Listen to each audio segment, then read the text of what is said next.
कैसा हो अगर आपको पता चले कि अगले 24 घंटों के अंदर धरती पर एस्टेरॉइड्स गिरने वाले हैं और पूरी इंसानियत तबाही का मंजर देखने वाली है। कुछ ऐसा ही होगा हमारी आज की कहानी में। कहानी की शुरुआत में हम देखते हैं इंसानों ने एक ऐसी तकनीक इजाद कर ली है जिसकी मदद से किसी भी इंसान की सारी मेमोरीज और उसके ब्रेन डेटा को एक ड्राइव में स्टोर किया जा सकता है और किसी भी इंसान के मर जाने के बाद भी उसे एक कंप्यूटर के अंदर जिंदा रखा जा सकता है जो एक डिजिटल इंसान की तरह होगा। अब इन सभी चीजों से नजर हटाएं तो हम देखते हैं ये साल है 2044। दिन पे दिन सूरज की बढ़ती ग्रेविटी की वजह से धरती सूरज के पास जाती जा रही है। कई जंगल सूख चुके हैं और जानवरों की कई प्रजातियां विलुप्त हो चुकी हैं। अगले 100 सालों तक अगर इसका कोई उपाय न ढूंढा गया तो न ये धरती बचेगी न इस पे मौजूद कोई भी इंसान। इंसानों ने इस चीज से बचने के लिए कुछ विशाल इंजन बनाने शुरू कर दिए हैं जिसे बनाने का काम यूईजी यूनाइटेड अर्थ गवर्नमेंट को सौंपा गया है, जिसे दुनिया के सभी देशों ने मिलकर बनाया है। यूईजी धरती को सूरज से दूर लेकर जाएगी और उसे बर्बादी से बचाएगी। मगर केवल धरती पर इंजन बनाने से उनका काम नहीं हो पाएगा। इंसानों को चांद पर भी कुछ इंजन बनाने की जरूरत पड़ेगी ताकि चांद की ग्रेविटी का धरती पर असर न पड़े। देखते ही देखते इंसानों ने धरती पर 10,000 इंजन बना डाले ताकि धरती को सेफली सोलर सिस्टम से बाहर ले जाया जा सके। साथ ही साथ 3 सैटेलाइट सिस्टम्स भी बनाए गए जो चांद को धरती के रास्ते से हटाने का काम करेंगे। इस बड़े प्रोजेक्ट को शुरू तो कर दिया गया था मगर इसमें कई लाख करोड़ का खर्च आने वाला था। वहीं दूसरी तरफ आम जनता के लिए खाने को खाना नहीं था। लोगों को इस प्रोजेक्ट पर भरोसा नहीं था कि ये आखिर काम भी करेगा या नहीं। लोगों ने इसके खिलाफ प्रोटेस्ट करना शुरू कर दिया था। लोगों की नाराजगी जायज थी मगर इस प्रोजेक्ट को रोका भी नहीं जा सकता था। यूईजी को जो लीड कर रहे थे, जो सभी से कहते हैं कि उन्हें लोगों का भरोसा जीतने के लिए इस प्रोजेक्ट के पहले पार्ट को कंप्लीट करके लोगों को दिखाना होगा। पहले पार्ट को कंप्लीट करने के लिए सबसे पहले चांद पे मौजूद सैटेलाइट इंजनों को टेस्ट करना पड़ेगा कि वो काम कर रहे हैं या नहीं। इंसानों ने स्पेस में जाने के लिए एक एलिवेटर का आविष्कार कर दिया था जिससे इंसानों को बेहद आसानी से चांद पर भेजा जा सकता था। अब इस मिशन के लिए कुछ सोल्जर्स को बुलाया जाता है जिसमें लियू भी शामिल था। उस वक्त वहां बहुत सारे लोग प्रोटेस्ट करने पहुंचे हुए थे और वहां का माहौल बेहद खराब था। तभी वहां कुछ प्रोटेस्टर्स दरवाजा तोड़कर घुस जाते हैं और वहां आग लगाने की कोशिश करते हैं, मगर उसी मिशन के लिए आई एक फीमेल सोल्जर उसे पकड़कर जमीन पर पटक देती है और वहां कोई भी नुकसान करने से रोक लेती है। उसका नाम हान था। उसे देखकर लियू बेहद इंप्रेस हो जाता है और उससे शादी करने के सपने देखने लगता है। कुछ ही देर में वहां ड्रोन आकर सिचुएशन संभाल लेते हैं। अब उन सभी सोल्जर्स को स्पेस एलिवेटर की तरफ ले जाया जाता है जहां चांद पर ले जाने से पहले कुछ दिनों तक उनकी प्रैक्टिस कराई जानी थी जिससे उन्हें एलिवेटर और चांद पे किसी भी तरह की परेशानी न हो। हान लियू के बगल वाली सीट पर आकर बैठती है। उनकी आपस में जान पहचान भी हो जाती है। उन्हें सारी जरूरी बातें बताई जाती हैं और कुछ देर बाद एलिवेटर लॉन्च किया जाता है और बड़ी ही तेजी के साथ कुछ ही मिनटों में सभी स्पेस स्टेशन पहुंच जाते हैं। अब ऐसे ही उनकी हर रोज की प्रैक्टिस शुरू हो जाती है और इसी बीच लियू और हान के बीच प्यार हो जाता है। कुछ दिनों बाद लियू हान को एक गुलदस्ता देकर प्रपोज कर देता है और हान उसका प्रपोजल एक्सेप्ट भी कर लेती है। मगर तभी वहां चीजें अजीब बर्ताव करना शुरू कर देती हैं। दरवाजे खुद ब खुद बंद हो जाते हैं। तभी अचानक से वहां मौजूद सारे ड्रोन एक्टिवेट हो जाते हैं। स्पेस एलिवेटर्स नीचे आते आते अचानक से वापस लौटकर ऊपर चले जाते हैं। सभी सिस्टम्स पर वार्निंग आ जाती है। असल में वहां के सारे सिस्टम्स हैक कर लिए जा चुके होते हैं। अब स्पेस एलिवेटर के अंदर लियू की नजर एक लड़की पर पड़ती है जिसके कपड़ों पर उसकी गर्लफ्रेंड हान का नाम लिखा था। वहां 3 लोग ऐसे मौजूद होते हैं जिनके नाम दूसरे लोगों से मिल रहे होते हैं। वो तीनों अपनी सीट से उठकर वहां मौजूद दूसरी सारी सीट्स लॉक कर देते हैं। असल में उन लोगों ने वहां के पूरे सिस्टम को हैक कर लिया होता है और वो कोई स्पेस सोल्जर नहीं बल्कि आतंकवादी होते हैं। वहीं नीचे मौजूद सभी ड्रोन इंसानों पर हमला करने लग जाते हैं। इन हमलों में कई लोगों की जान जाती है। उन आतंकवादियों ने दरवाजा अंदर से बंद रखा होता है। लियू एक चश्मे के लेंस से लॉक को चलाकर अंदर घुस जाता है। लियू हान की सेफ्टी के लिए उसे अंदर नहीं देता। वो लोग उन आतंकवादियों से बुरी तरह पिटते हैं। लियू के कान की मशीन भी टूट जाती है। उसे कुछ भी समझ नहीं आता। हान और उसके दूसरे साथी उससे क्या कहने की कोशिश कर रहे होते हैं। लियू बिना कुछ सोचे उन लोगों से लड़ने लग जाता है। हैक्ड ड्रोन को खत्म करने के लिए फाइटर जेट्स की मदद ली जाती है। लियू अकेला ही उनका सामना कर रहा होता है। उनमें से एक तो खुद ही नीचे गिरकर मारा जाता है। जल्द ही फाइटर जेट्स उन ड्रोन पर काबू पा लेते हैं।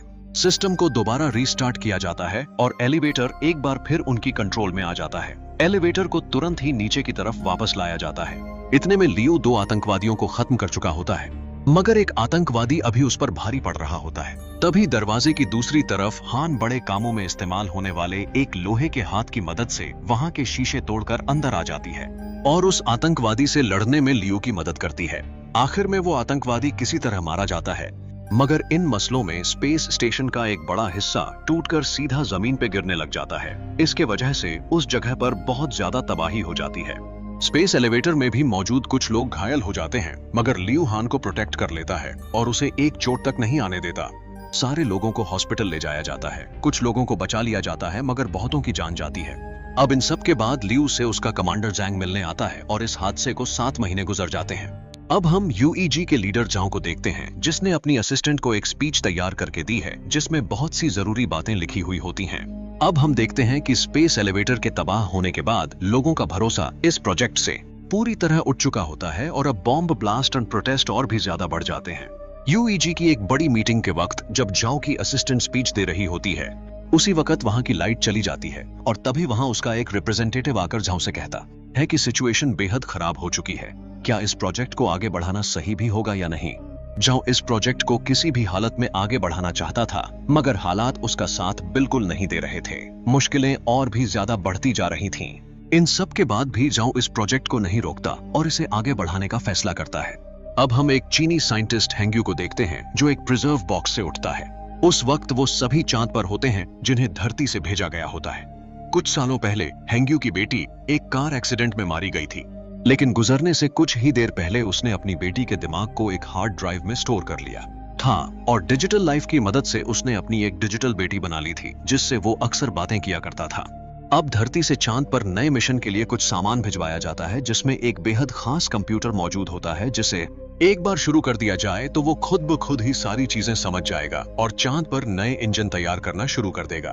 पूरी दुनिया में ऐसे केवल 4 कंप्यूटर ही मौजूद थे। उस कंप्यूटर को 530C नाम दिया गया था। अब उस कंप्यूटर को काम पर लगा दिया जाता है जो बेहद तेजी से नए इंजन तैयार करने में लग जाता है।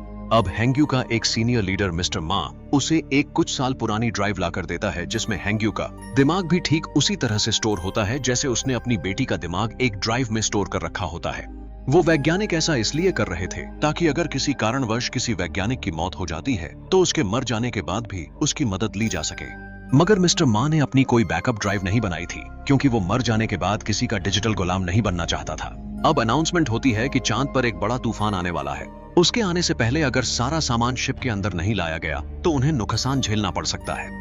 अब बैठे बैठे हेंग्यू याद करता है कि कैसे वो और उसकी फैमिली खुशी खुशी एक गाड़ी में कहीं जा रहे थे, मगर तभी एक ट्रक ने बेहद जोर की टक्कर मारी। इस हादसे में उसकी बीवी तो तुरंत ही चल बसी, मगर बेटी कुछ दिनों के लिए अस्पताल में जिंदा थी। उस समय में डिजिटल लाइफ तकनीक बेहद नायाब थी और हेंग्यू उसे अफोर्ड नहीं कर सकता था, तभी उसकी मदद मिस्टर मा ने की थी। अब हम देखते हैं कि हार्ड ड्राइव 550A अब अपनी पूरी क्षमता तक जा चुका था और हेंग्यू की डिजिटल बेटी के पास जीने के लिए केवल थोड़ा सा समय ही बचा था। मगर हेंग्यू उसे एक पूरी जिंदगी देना चाहता था जो केवल नए कंप्यूटर 550C से ही संभव थी। मगर उसका सीनियर मिस्टर मा उसे 550C नहीं दे सकता था क्योंकि उसका इस्तेमाल पूरी तरह से इंजन बनाने के लिए किया जाना था। अब वो सभी धरती से आया सामान शिप की तरफ लेकर बढ़ रहे होते हैं और कुछ ही देर में तूफान बहुत तेजी से आकर उनसे टकराता है। वो लोग बहुत कोशिश करते हैं मगर उनका थोड़ा बहुत नुकसान हो ही जाता है। स्पेस शिप के अंदर आकर उनका दम घुटने लग जाता है, मगर किसी तरह उन सभी की जान बच जाती है। अब उस तूफान में वो लोग नए कंप्यूटर 550C को नहीं बचा पाते और अगले 3 दिनों में इंजन की टेस्टिंग होने वाली होती है। हेंग्यू उन सब से कहता है कि उसके पास एक 550A कंप्यूटर मौजूद है जिसे वो लोग काम पर लगा सकते हैं, मगर हेंग्यू की एक शर्त थी कि वो 550A की डेवलपमेंट में अपने सीनियर मिस्टर मा के साथ जाना चाहता था। अब कोई दूसरा ऑप्शन न होने के कारण मिस्टर मा उसकी बात मान लेता है। 550A कंप्यूटर को इंजन से जोड़ा जाता है। कुछ देर बाद कंप्यूटर को शुरू कर दिया जाता है और फिर एक खतरनाक रोशनी के साथ इंजन शुरू हो जाता है। ये इंजन चांद को कुछ सेंटीमीटर तक सरका देती है।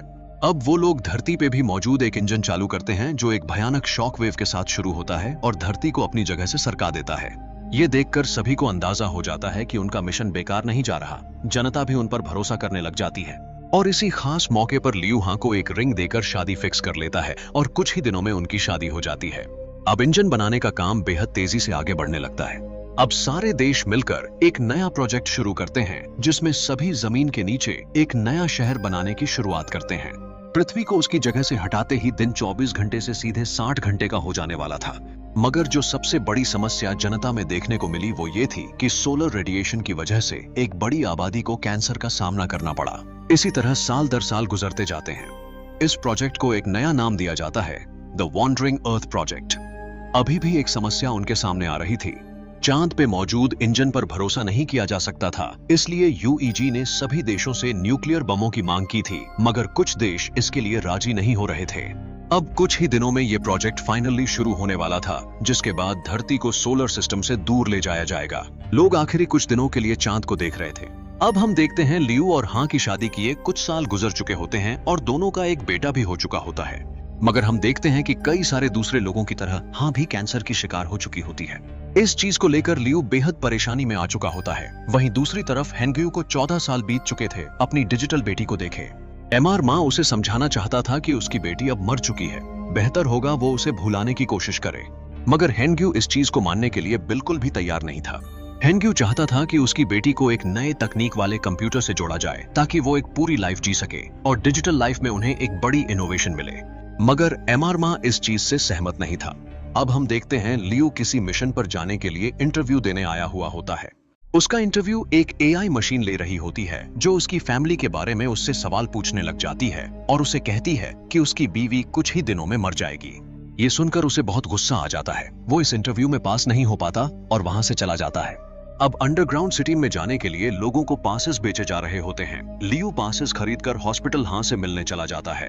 धीरे धीरे रात हो जाती है और हां लियू से कहती है कि वो इन आखिरी दिनों में एक बार अपने होम टाउन वापस जाना चाहती है। अब हम देखते हैं हेंग्यू अपनी बेटी को बेहद मिस कर रहा होता है। वो खुद को रोक नहीं पाता और कई सालों बाद एक बार फिर उस ड्राइव का इस्तेमाल करके अपनी बेटी को देखता है। हेंग्यू उसे देखते ही रोने लग जाता है।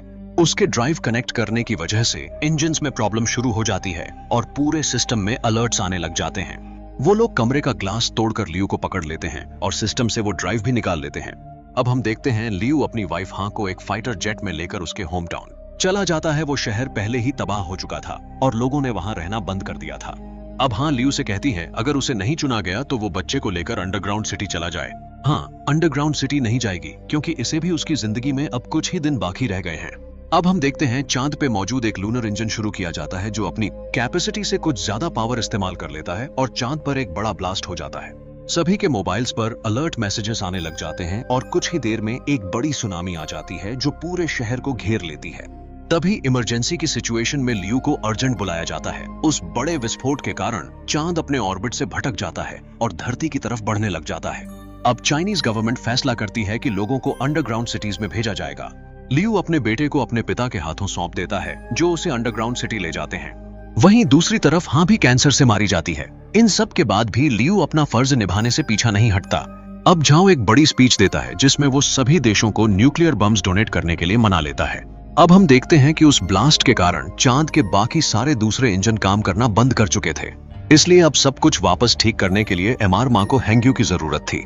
हेंग्यू मना भी नहीं कर सकता था क्योंकि एमआर मां के पास उसकी डिजिटल बेटी का ड्राइव मौजूद था। अब कोई दूसरा ऑप्शन न होने के कारण यूईजी आखिरी ऑप्शन को चुनती है। अब चांद पर धरती से सारे न्यूक्लियर बम्स भेजे जाएंगे और चांद पर एक बड़ा ब्लास्ट करके चांद को धरती के रास्ते से हटा दिया जाएगा। अब सारे देशों से न्यूक्लियर बम्स इकट्ठा किए जाते हैं जो पूरे मिलाकर 3000 न्यूक्लियर बम्स इकट्ठा हो जाते हैं। अब सारी कंट्रीज को एक इंटरनेट से जोड़ने की जरूरत थी और चांद को रास्ते से हटाते ही धरती एक नए सफर पर निकल जाने वाली थी। अब रोबोट्स को पानी के अंदर केबल्स बिछाने के लिए भेज दिया जाता है। अब और 12 घंटे बचे थे चांद को वापस धरती पर गिरने के लिए। सभी में बेहद टेंशन का माहौल था। कुछ लोगों को भारी भारी सूट्स पहनाकर पानी के अंदर इंटरनेट केबल्स बिछाने भेजा जाता है जिसमें हेंग्यू और एमआर मां भी शामिल होते हैं। अब सारे न्यूक्लियर बम्स को चांद पर पहुंचाया जाता है। अब हेंग्यू और एमआर मां कुछ और लोगों के साथ डूबे हुए बिल्डिंग्स के अंदर पहुंचते हैं। दरवाजा खोलने के चक्कर में उन सभी में से एक आदमी घायल भी हो जाता है। चांद पे भी एक एयरक्राफ्ट क्रैश कर जाता है। अब तक इंसानों को बहुत ज्यादा नुकसान झेलना पड़ चुका था। अब खराब सिचुएशन को देखते हुए एस्ट्रोनॉट्स वापस धरती पे जाने का फैसला करते हैं, मगर लियू जाने से मना कर देता है और स्पेसक्राफ्ट का दरवाजा बाहर से बंद करके न्यूक्लियर बम सेट करने का फैसला करता है।